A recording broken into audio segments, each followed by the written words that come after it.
Hi, this is a Song of Songs session again.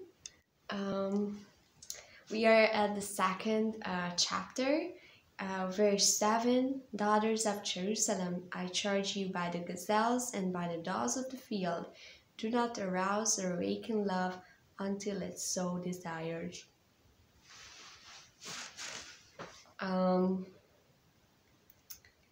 it's the whole Song of Songs is quite scandalous. Like, all the man and woman relationship is only talked about when it's about rules and regulations or when there is like a bad or good example, but just for the sake of beauty of it, there are no other descriptions than um, Song of Songs.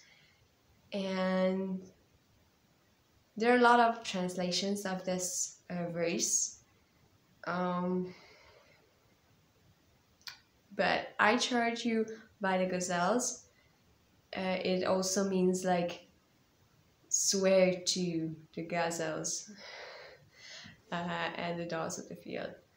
And swearing to anything else but the name of God was like out of order in the Old Testament. So it was quite scandalous to like encourage people to swear to another thing than the name of God.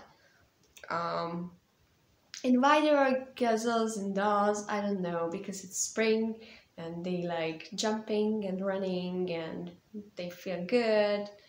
And there's fresh grass for them. I don't know. It's like they are enjoying life in the spring.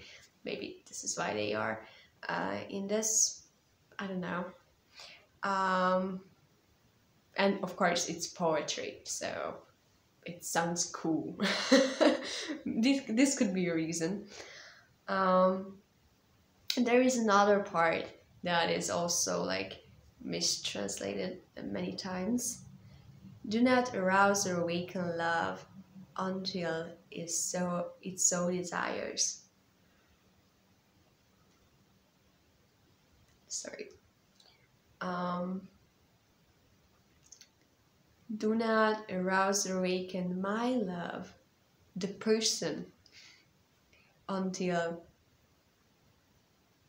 he or she so desires. So it's about like, do not interrupt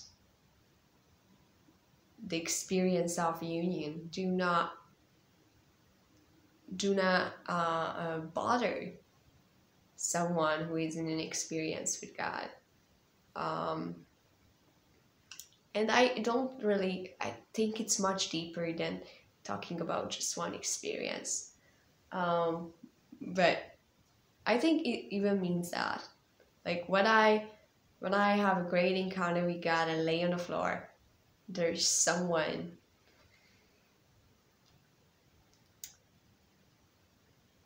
coming up to me and try to cast demons out of me and try to wake me up, and it's so annoying. That's the worst part of like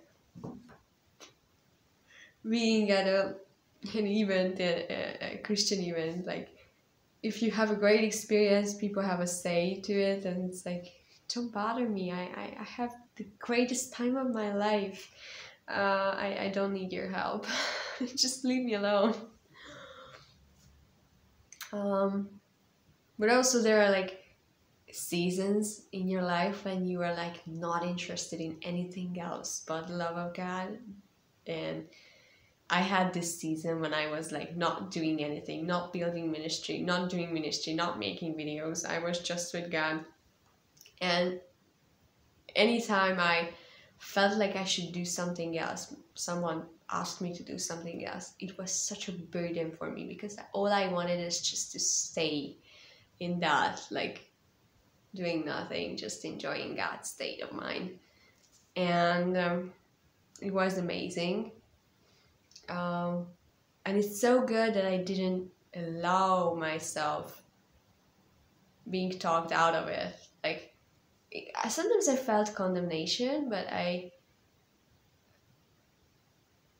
don't know why, but I didn't like let it like take me out of it completely. So sometimes I felt like maybe I'm lazy, maybe I'm not good enough, maybe I don't love God enough to do great ministry.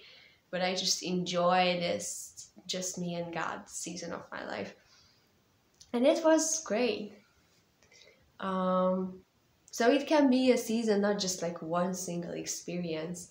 And it's sort of like, it's about like respecting it in your case, respecting it in other people's case. Like maybe it sounds like a bit harsh, but if you have a newlywed couple, you don't disturb them. Like you just let them enjoy each other. Like you don't sit on their double bed and share your story of what groceries you bought in the morning. You let them enjoy each other. And I think we should take as at least as much sensitivity into the union of Christ and the bride. When someone is experiencing this great union, maybe we shouldn't bother them. If it's a season, if it's just the particular single experience, we should just have like an honor and respect for it. Like this is here God communing with man. Like this is something holy. We shouldn't like disturb it.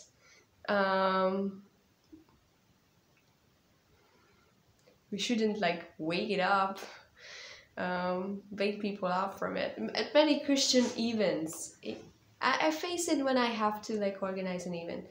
It's quite hard not to like awaken people out of their experience with God, because we always have like, we need to pray for that, we need to move to the other topic. And if this union happens, like this experience of union, we just should respect it and step out of the picture. And we don't really dare to do it many cases. I know, because it's hard for me, and I see that how hard it might be for people managing a larger event. So I have a compassion for them. However, it still bothers me that every time like people like enter a great experience of God, we wake them out of it. Like, oh, let's jump to the other point. And this is the real deal. That's what they came here for. To become one with God, to enjoy this oneness with God. Don't move anywhere. This is the real deal. And I really love this phrase, until it so desires. Until he or she so desires. Until this love itself desires to take another form. Of course, God's love never lessens. Like, it's not like he disappears after an experience or after an intense season. But sometimes he takes, the fellowship of God takes another form, and we should respect even that. Like, now I really feel like doing great stuff. Like this season of like everything is a burden except for sitting on my bed listening to worship is over for me. It doesn't mean that my passion for God is over, or it is anything less than it used to be. But now I really feel like doing things like publishing books, making videos. I love this kind of adventures with God, because it so desires, this fellowship of God I have desires to take this form. But there are like particular experiences when I just like lay on my back, enjoy God, it's intense, it's amazing, and then I feel like to get up and hug someone and pray for someone, or just like make a peanut butter sandwich. And it's like sometimes I feel like this condemnation. I used to feel like this condemnation, like, oh, are you okay to like move on? You shouldn't move on. You don't love God enough to stay. And now I feel like, yes, I love him. It's just, it's this inner desire to experience God in a different way, and it's okay. Um, so it also means that you don't awaken, you don't you don't make anything happen, you don't manipulate your experience of God, your emotions, nothing. You don't uh, you're not in charge of the stuff. You let it happen, what happens. I think there is that aspect to it. And I also believe that there's some truth to the natural interpretation that you shouldn't like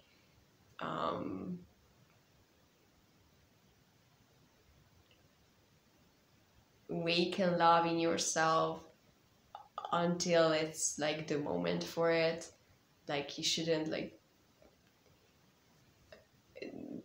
think about how you would like live your whole life with someone if you haven't even like talked once. So there is some wisdom into like not awakening love in your soul, not having like emotional breakdown and breakup with someone who you haven't have a relationship with. And as a girl, I know this is a deep truth. Like there was a time I was already in ministry. I was like, I really liked I had a great friend, a male friend, and I was like, maybe we could be together. Like maybe there could be something more, and maybe we could get married at one time. And I was not in love with him at all. I just had this thought that because we are so close, maybe it should be more. And then God, I really felt like, don't think about him as a man. Like don't think about like marrying him and in hanging out with him and dating him and touching him and nothing. Like don't think about him as a man. Don't fall in love with him. And I was just like, okay, if it helps, I'm gonna do that. And the situation turned out completely different. We didn't get any closer, and I'm so thankful that I didn't let my emotions like go there, because it could have destroyed our friendship. And it was still hurtful for me, but it was like way less hurtful than it could have been. So there's some truth to this aspect of this verse, that you shouldn't like awaken love in yourself. But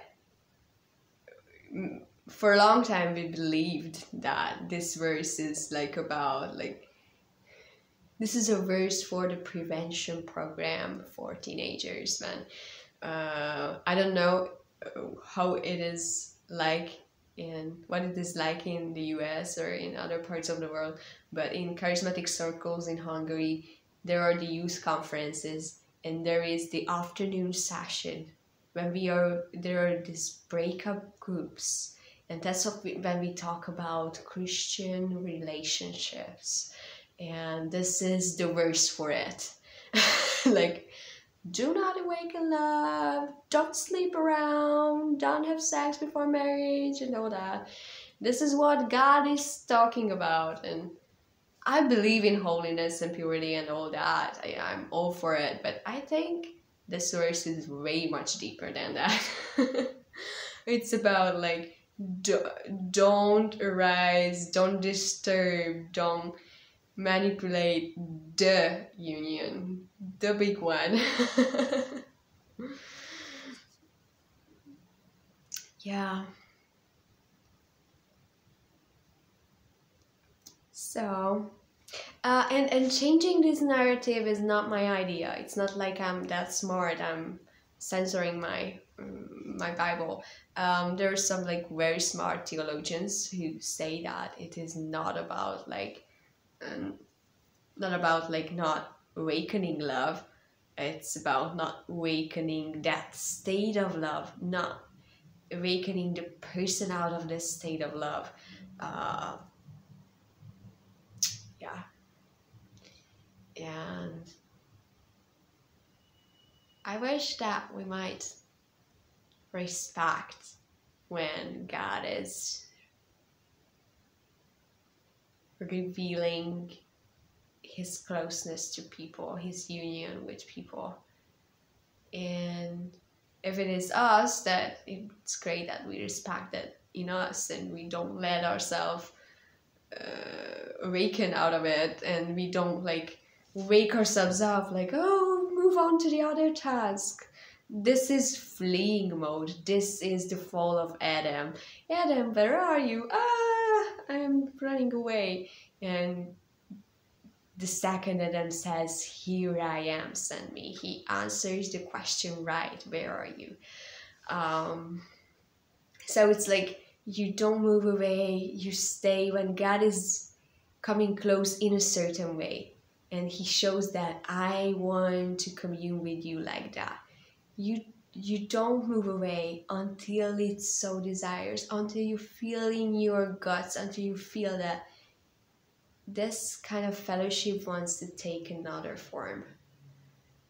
But if it's like you, if it doesn't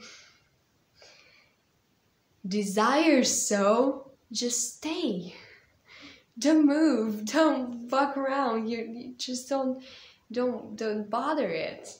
It is precious. Like if you feel like God is all over you and overwhelming you while you do a certain thing, like don't change anything, just enjoy it.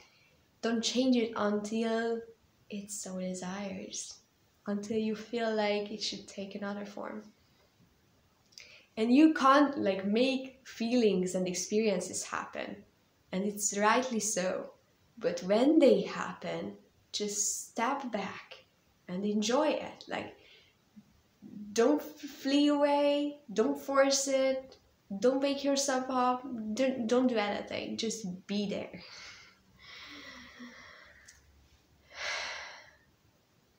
I remember I was at a prayer meeting and I was like laying on my back and I felt like completely empty in the best way, but there was nothing going on in my brain, like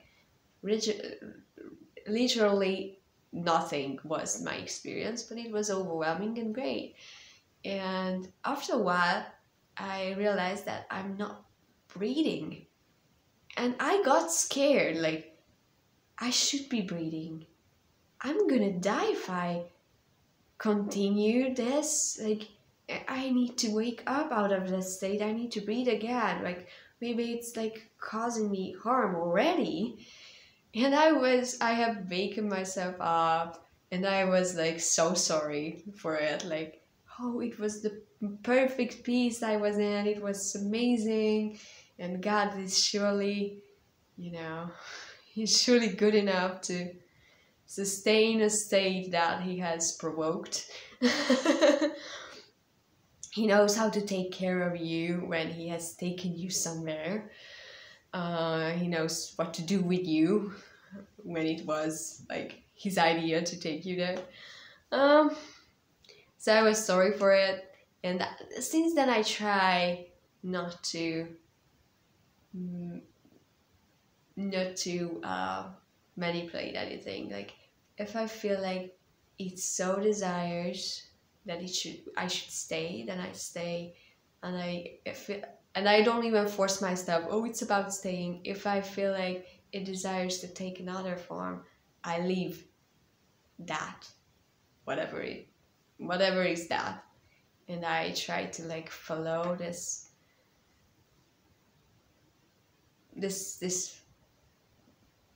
the Holy Spirit in me, like this fellowship of God is almost like it almost has like a personality to it.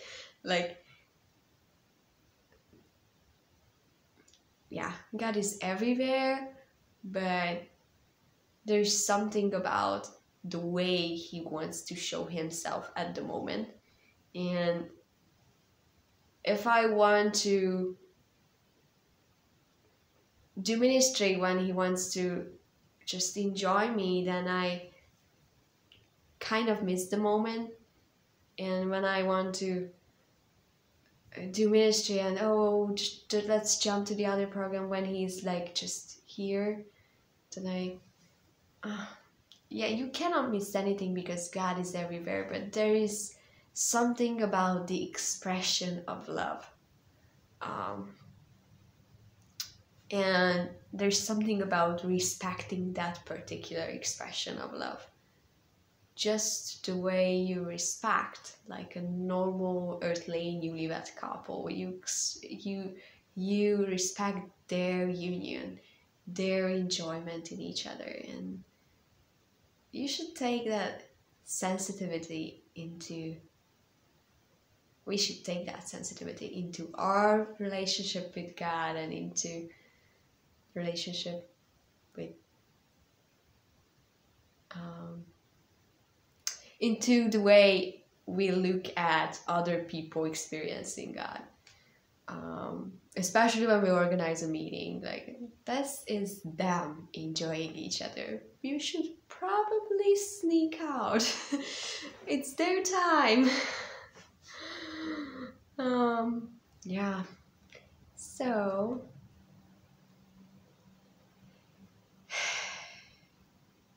do not disturb or awaken my love until he or she so desires. God bless you.